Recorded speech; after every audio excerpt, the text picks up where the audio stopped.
이 시간에 주시는 하나님의 말씀은 고린도후서 9장 6절 9절 말씀입니다. 다 같이 일어서서 한 목소리로 말씀을 읽겠습니다. 이것이 곧 적게 심는 자는 적게 거두고 많이 심는 자는 많이 거둔다 하는 말이로다. 각각 그 마음에 정한 대로 할 것이요 인색함으로나 억지로 하지 말지니 하나님은 즐겨 누리는 자를 자랑하시느니라.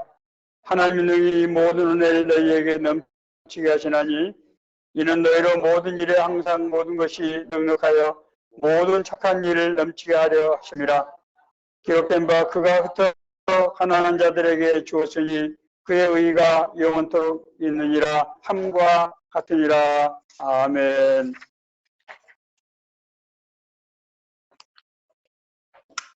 이제 가을이 깊어가고 있습니다. 가을은 오곡백파가 풍성한 결실의 계절이고 그래서 감사의 계절입니다. 저희들이 어렸을 때는 화폐경제가 발달하지 않았고 특히 시골에서는 화폐거리가 많지 않았기 때문에 주로 추수한 가을거지한 곡식 또 과일 같은 것들을 가지고 교회에 가서 감사 예물로 드렸었습니다. 교회에서는 이 성도들이 가져오는 헌물을 이제 모아서 목사님 가정에 드리고 그리고 어려운 성도들을 돕고 또 때에 따라서는 그것을 팔아서 교회 운영의 비용으로 쓰고 그랬습니다. 오늘 이 본문의 말씀은 고린도 교회에서 1년 전에 헌금을 작정하고 그 헌금을 이행하는 과정에 있을 때 바울 사도가 그 헌금의 의미와 그 헌금의 역사 그리고 이 헌금을 잘 이행할 수 있도록 권면하는 그런 말씀으로 구성이 되어 있습니다. 고린도 지역은 여러분 잘 아시는 대로 굉장히 풍성한 지역이었습니다만은 로마의 통치를 받고 있었기 때문에 서민들은 굉장히 어려운 삶을 살게 되었습니다. 그런 가운데서도 고린도 교회는 1년 전에 예루살렘 교회를 돕겠다는 계획을 세우고 바울 사도에게 그것을 보고했던 것입니다. 바울 사도는 정말 고린도 교회 정말 이 선행에 감사하면서 그 헌금이 참된 의미의 헌금이 될 수 있도록 성도들에게 권면하는 말씀을 하시는 것입니다. 우리가 먼저 여기에서 사용하는 성경에 나오는 연보라는 의미는 하나님께 드리는 재물을 통칭하는 개념입니다. 그렇기 때문에 헌물과 헌금이 포함되고 봉사도 연보로 그렇게 생각할 수 있습니다. 자, 우리가 먼저 헌금의 용도, 성경에 나오는 헌금의 용도를 우리가 먼저 살펴볼 필요가 있습니다. 구약시대에 이제 레위기는 헌금의 용도에 대해서 민수기 18장 21절, 우선 민수기 18장 21절부터 말씀드리겠습니다. 헌금의 용도에 대해서 말씀하고 있는 규정이 있습니다. 내가 이스라엘 11조를 레위 자손에게 기업으로 다 주어서 그들이 하는 일 곧 회막에서 하는 일을 갚나니 26절 31절 너는 레위인에게 말하여 그에게 이르라 내가 이스라엘 자손에게 받아 너희에게 기업으로 준 11조를 너희가 그들에게서 받을 때 그 11조의 11조를 거제로 여호와께 드릴 것이라. 너희와 너희 권속이 어디서든지 이것을 먹을 수 있음은 이는 회막에서 일한 너희의 보수임이니라. 자, 하나님께서는 성도들이 낸 11조를 이제 교회 운영과 성전이죠. 그 당시에 성전 운영과 그 성전을 섬기는 성직자들 주로 이제 제사장입니다. 그리고 성전 일을 돌보는 레위인들. 그리고 한 가지가 더 있습니다. 신명기 14장 29절. 너 중에 풍기시나 기업이 없는 레위인과 내 성중에 거류하는 객과 고아와 과부들이 와서 먹고 배부르게 하라. 그리하면 내 하나님 여호와께서 내 손으로 하시는 범사에 내게 복을 주시리라. 성도들이 낸 그 11조를 가지고 앞서 말씀드린 교회 운영과 성직자와 교회를 관리하는 레위인들에게 주고 나머지 돈은 고아와 과부들, 가난한 사람들에게 자비를 베푸라고 하는 것입니다. 신약에 들어와서도 이 헌금의 세 가지 용도는 기본적으로 변하지 않습니다.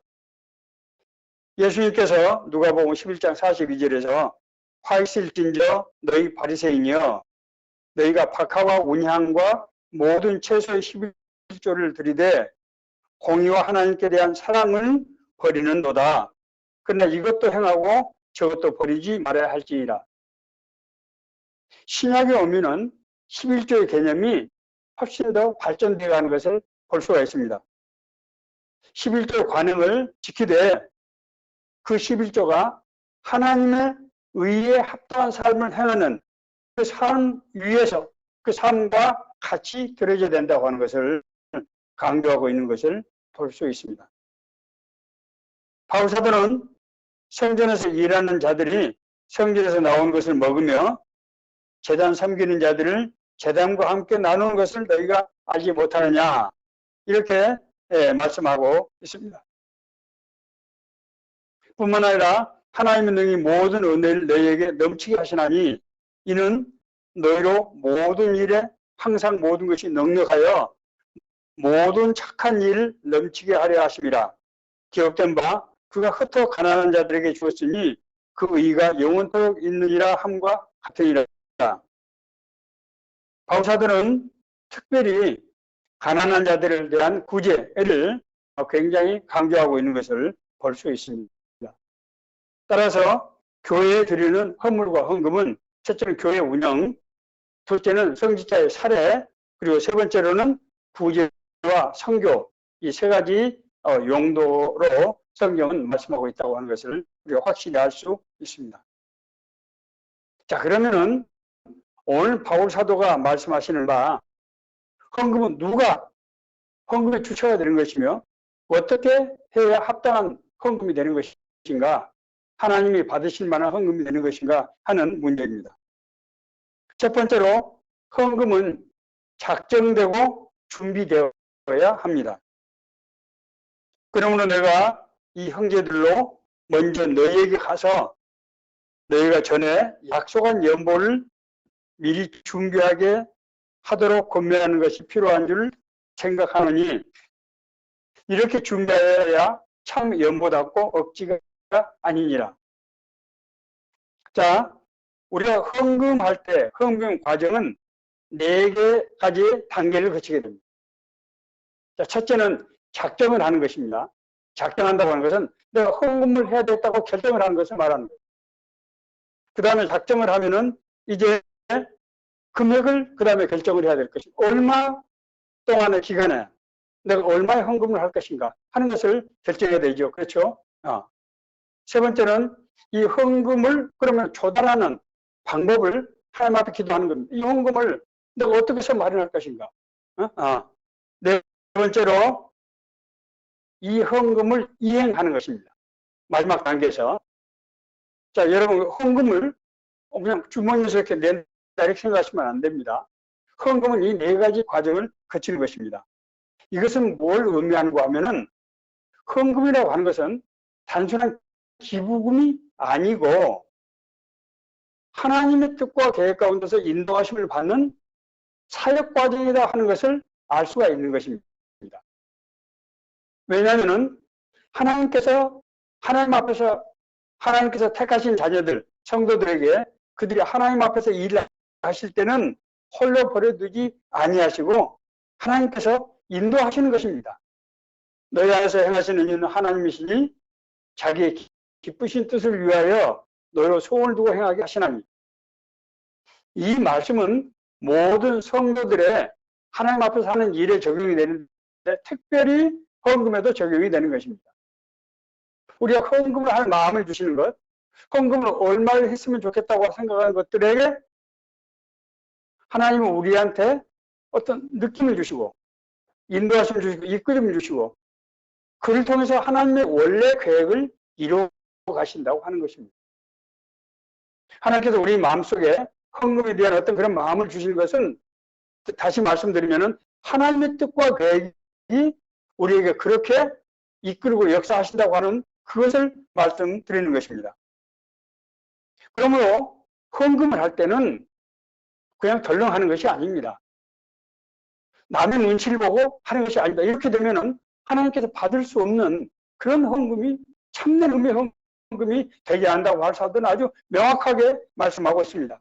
왜냐하면 헌금은 하나님의 뜻과 계획 가운데서 이루어진 일이기 때문입니다.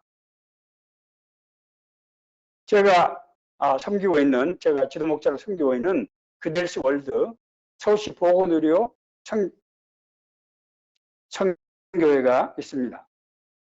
우리 성교회는 지난 8년 동안 필리핀 보홀 지역이나 한 지역을 집중적으로 섬기고 있습니다.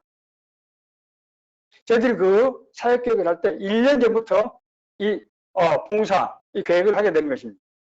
여기에 몇 명이 참여할 것이냐, 전체적인 경비는 얼마나 들 것이냐, 우리가 오가는 항공료, 그렇죠?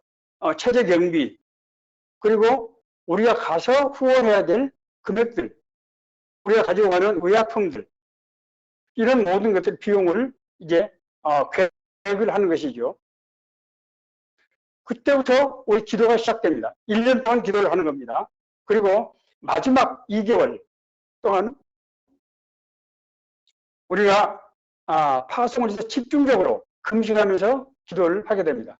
회원들이 돌아가면서 금식하고 기도 제목을 명확히 정해서 방금 제가 말씀드린 모든 단계 요소들에 대해서 기도 가운데서 우리가 계획을 수립하고 기도 가운데서 이 계획이 이루어질 수 있도록 어려움을 당하지 않도록 우리가 계속해서 기도하는 것입니다. 왜냐하면 이런 일은 영적인 일이기 때문에 영적인 전투가 굉장히 치열하다고 하는 것을 저는 경험을 통해서 알 수 있습니다.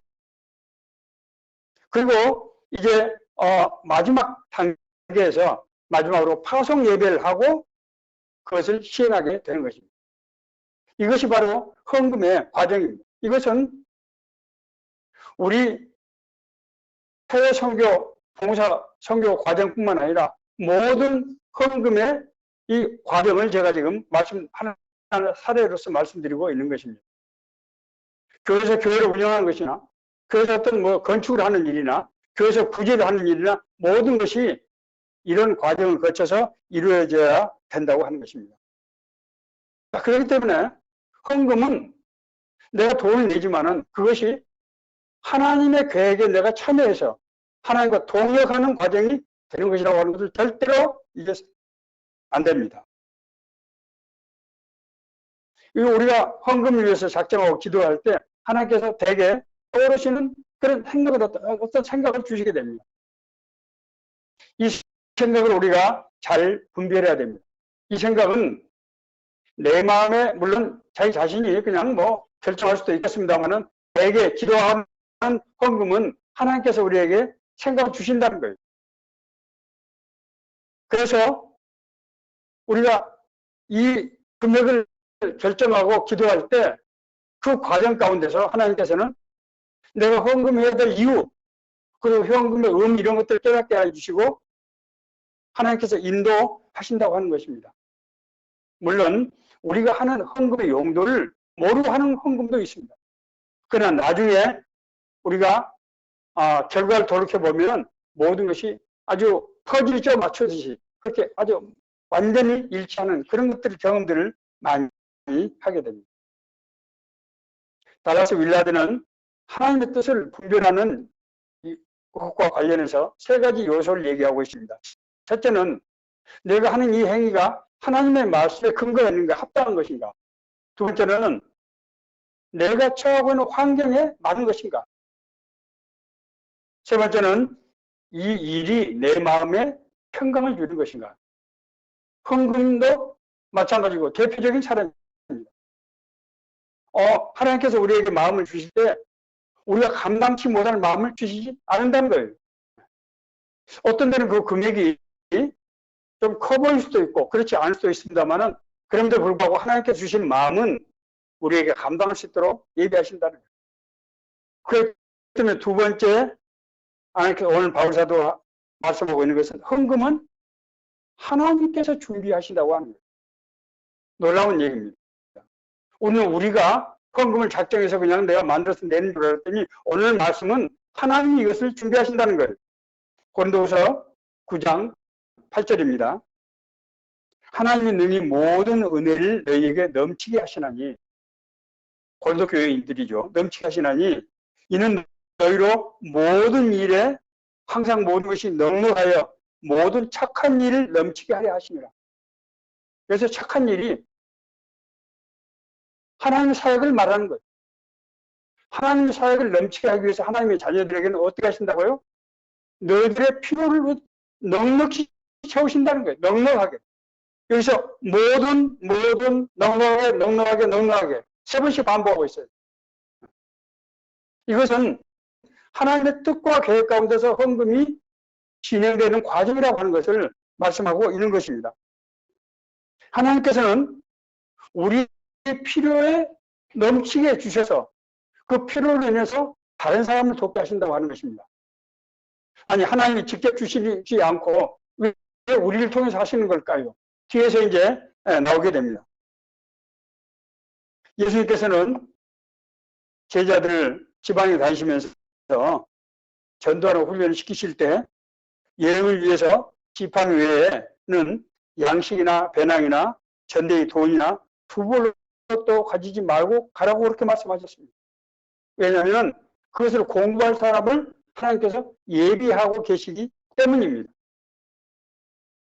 하나님의 일은 하나님의 뜻과 계획 가운데서 진행되는 것입니다. 우리가 일방적으로 하는 것이 아닙니다. 하나님께서 준비하신다는 거예요.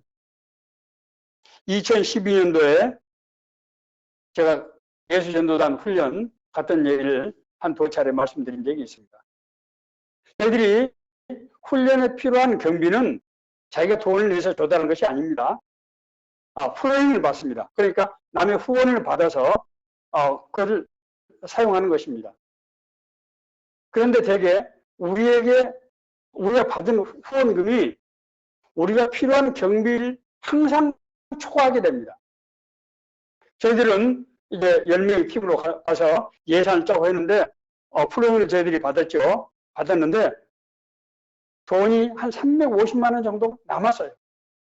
그래서 저희들이 두 번째 갔던 교회에 200만 원 1차 헌금을 했습니다. 자, 그런데 놀라운 사실을 알게 되었습니다. 그 교회는 그 담임 목사님이 최근에 부임했는데 교회가 여러 가지로 갈등과 대립이 있었어요. 그동안에. 교회를 이전하면서 전에 있던 신자들과 여러 갈등과 대립이 있었어요. 그래서 목회자가 성도들에게 이제 재정적인 문제를 상의하기 굉장히 어려운 여건이 있었어요. 그런데 이 목사님에게 이 빔 프로젝트, 그러니까 영상을 쓸 수 있는 프로젝트가 필요한 거예요. 그 프로젝트 필요한 그 비용이 딱 200.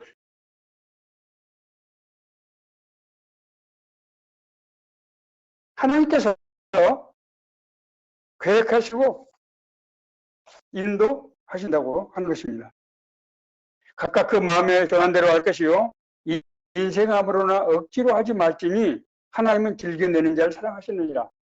이 말씀은 왜 이런 말씀을 하시는가 하면 이 헌금이 하나님의 뜻과 계획 가운데서 하기 때문이라고 하는 것입니다. 헌금을 하는 자는 그렇기 때문에 하나님은 헌금을 하는 자에게 풍성하게 또 이제 갚으십니다.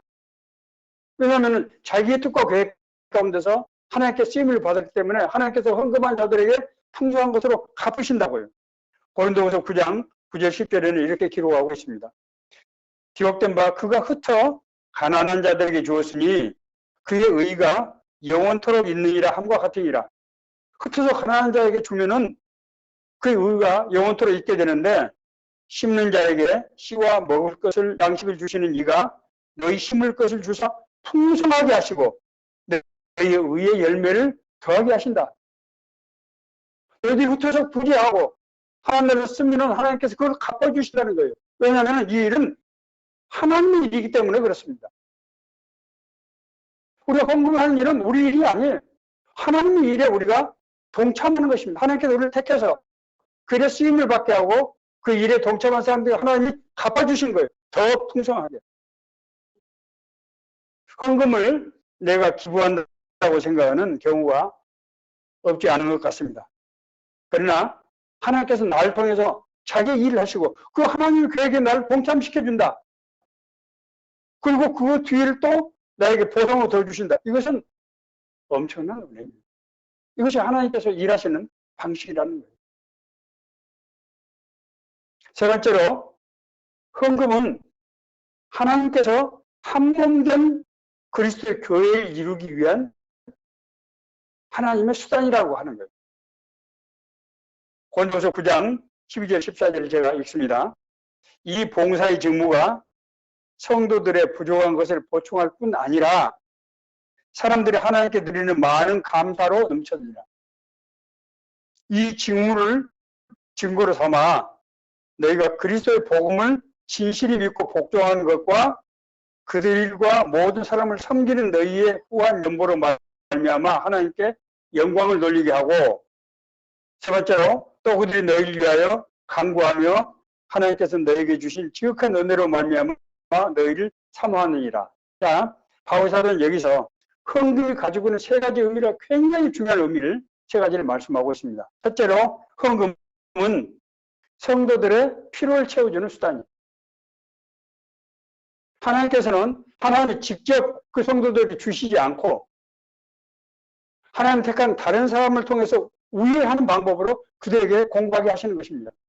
그 이유를 제가 다음에 가서 설명을 드리겠습니다. 이것은 하나님께서 자신의 자비와 사랑을 나타내는 그런 방식이라는 거예요. 우리 헌금은 이걸 이해해야 됩니다. 하나님께서 지금 하나님의 사랑을 베푸시는 그 일에 우리를 사용하고 계신다는 거예요. 자, 두 번째는 하나님께서는 우리의 믿음이 진짜 믿음인지, 믿음의 사람인지, 믿음으로 행하는 일인지를 헌금을 통해서 하나님께서는 확증하신다는 거예요. 왜냐하면 헌금은 기부하는 행위가 아니고 자기가 주는 행위가 아니고 하나님의 뜻과 계획에 동참하는 것이기 때문에 하나님께 순종하느냐 순종하지 않느냐 하는 것을 결정하는 바로 믿음의 바로미터가 된다고 하는 거예요. 감리교 창시자인 요한 웨슬리는 주머니가 변화되지 않으면 변화되지 않는 것이다, 이렇게까지 극단적으로 말씀하셨어요. 사실은 영국 산업혁명이 진행되는 과정에서 도시에 와 있는 수많은 가난한 사람들 임금을 착취하고 학대하고 그런 시대에 요한 웨슬리는 성도들 전부 그들의 속회를 만들어서 성도들끼리 교제할 뿐만 아니라 그들이 과원과 병원과 학교를 설립하고 노래해방운동, 노동운동, 여성운동을 하도록 그런 영적 운동을 일으켜서 영국 사회를 변화시켰습니다. 이 모든 것이 그런 하나님의 인도하심 가운데서 하나님 앞에 드리는 헌물을 통해서 이루어졌다고 하는 것입니다. 세 번째로 헌금은 하나님의 몸된 교회, 하나님의 하나된 교회를 이루는 그런 수단이라고 하는 것입니다. 헌금은 고린도서 제가 8장 13절, 14절을 먼저 읽습니다. 이는 다른 사람들 평안하게 하고 너희는 공고하게 하려는 것이 아니요 균등하게 하려 함이니 이제 너희는 넉넉한 것으로 그들의 부족한 것을 보충하면 후에 그들이 넉넉한 것으로 너희 부족한 것을 보충하여 균등하게 하려 함이라. 하나님이 이거 참 놀랍지 않습니까? 하나님은 우리를 한 몸 된 교회로, 하나님은 성도를 한 몸 된 그런 지체로 보시는 거예요. 왜냐하면 한 성령이 안에서 역사하시기 때문에. 우리가 몸은 육신은 따로따로 있는 것 같이 보이지만은 하나님의 자녀는 한 성령이 안에 역사하신 거죠. 그렇기 때문에 교회는 여러 가지 은사들이 모아서 하나의 교회를 이루지 않습니까? 교회가 바로 한 사람이라는 거예요. 우리가 생각할 때 교회는 뭐 10사람, 100사람이 교회를 이루면 10사람, 100사람이 움직이는 것처럼 보이지만 하나님은 그 전체를 한 단위로 본다는 거예요. 자, 그렇기 때문에 헌금을 받은 사람만 평안하고 그렇게 하게 하시는 것이 아니고 균등하게 하려 합니다. 균등하게. 그래서 균등이라고 하는 것은 공평하게 한다는 얘기예요. 이 말은 너희가 여유가 있을 때 다른 사람을 돕게 하고 너희가 그렇지 못할 때 다른 사람이 너희를 돕게 해서 너희가 더불어 살아가는 그런 공동체가 되게 한다고 하는 거예요. 여기는 한몸된 교회라고 하는 신학이 깔려있는 연합이라는 의미가 깔려있는 거예요. 연합이라고 하는 것은 같이 힘을 보탠다는 의미 이상의 의미를 갖고 있어요. 페리코레시스, 우리 합해서 하나가 된다는 의미를 갖고 있는 거예요. 그래서 이 헌금은 바로 그런 수단이라고 하는 것입니다. 하나님께서 저도서 하나님이 직접 그냥 가난한 사람들 도와주시면 사랑을 베푸시면 하나님께 더 감사할 텐데 왜 우회적인 방법을 합니까? 그래야 한몸된 성도, 한몸된 교회, 그리고 하나님이 역사한다고 하는 것을 알 수 있기 때문입니다. 그렇게 해야 내가 하나님의 사역에 동참하는 것이 어떤 의미가 있는지 하는 것을 헌금한 사람들이 깨달을 수 있기 때문에 그렇게 하십니다. 놀라운 방법이. 이것이 하나님께서 일하시는 방식이에요. 그렇기 때문에 헌금은 내가 남은 것을 주는 것이 아니구나 하는 것을 드디어 깨닫게 알게 되는 것입니다. 제가 앞서 말씀드린 대로 고린도 교회는 1년 전에 헌금을 작정하고 바울사도의 지도에 따라서 1년 동안 기도를 했어요. 헌금을 위해서 아시아 교회가 예루살렘 교회에서 1년 동안 기도를 한 겁니다. 그리고 그 헌금을 받는 예루살렘 교회는 아시아 교회에 감사할 뿐만 아니라 하나님께 감사할 뿐만 아니라 그들을 사모하는 마음으로 갖게 되고 그들을 위해서 또 기도를 합니다. 그래서 헌금은 양자 사이, 주는 자와 받는 자 사이에 하나님의 은혜라는 영적 매개가 역사해서 여러 지체들을 하나로 묶는 그런 한몸된 성도, 한몸된 교회를 이루게 하시는 방식입니다. 1985년 4월 2일 감리교 아펜젤러와 장로교의 언더우드 목사가 조선에 선교를 하는 것을 필두로 해서 미국과 영국과 호주 등 세계 여러 나라에서 선교사를 파송하고 후원금을 보내서 교회를 설립하고 학교를 설립하고 병원을 설립했습니다. 그래서 우리를 복음으로 구원할 뿐만 아니라 우리 조선이 새로운 시대에 민족 복음화와 신문명에 개화하는 길을 열게 하신 거예요. 놀라운 일이 아닐 수 없습니다. 한국교회는 세계 정말 교회부터 큰 은혜를 받았습니다. 이 조선 선교 1세기가 지난 이 시점에서 우리 대한민국 한국교회는 전 세계 거의 모든 지역에 거의 모든 나라에 선교사를 파송하고 있는데 약 2만 명 정도 추산을 지금 하고 있습니다. 세계에서 미국 다음에 두 번째로 많은 선교사를 한국교회가 전 세계에 지금 파송하는 것입니다. 우리가 받은 은혜를 하나님께 돌려주는 거예요. 그러면 하나님께서는 더욱 풍성한 것을 우리에게 주신다. 그렇게 말씀하고 있습니다. 저는 하나님께서 남북 통일을 불언간에 반드시 이루신다. 이렇게 믿고 있습니다. 하나님께서 우리의 그런 수고, 헌신, 희생을 그냥 지나치지 않을 것이다 라고 생각합니다. 말씀을 종합하고 정리하겠습니다. 헌금은 신앙적으로 두 가지 의미를 갖는다고 하는 것입니다. 헌금은 하나님의 보호하심과 인도하심의 수단이기도 하지만은 헌금은 하나님께서 함된 성도, 한몸된 성도, 한몸된 교회를 이룸으로써 하나님이 통치하시고 역사하시는 하나님의 계획을 이루는 아주 중요한 수단이라고 하는 거예요. 그렇기 때문에 하나님을 사랑하고 하나님의 뜻대로 살기를 원하는 사람들의 마음속에 헌금에 대한 그런 생각을 심어주시고 그들에게 삶에 필요한 것 이외로 더 많은 것으로 풍성케 하시고 그래서 그들이 다른 사람들에게 선한 일을 하게 하시고 또 그 행위에 대해서 하나님께서 갚으신다고 하는 거예요. 이런 방식으로 하나님께서 역사하신다고 하는 것입니다.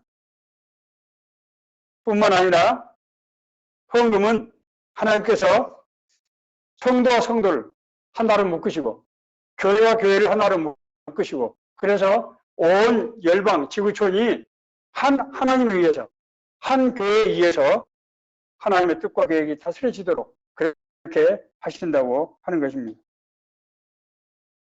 우리가 구원받고 거듭난 은혜를 받은 이후에 하나님께서 먹을 것을 주시고 입을 것을 주시고 평안히 살 수 있는 초소를 주시고 우리 자녀들을 우리에게 주셔서 인도하신다고 믿습니다.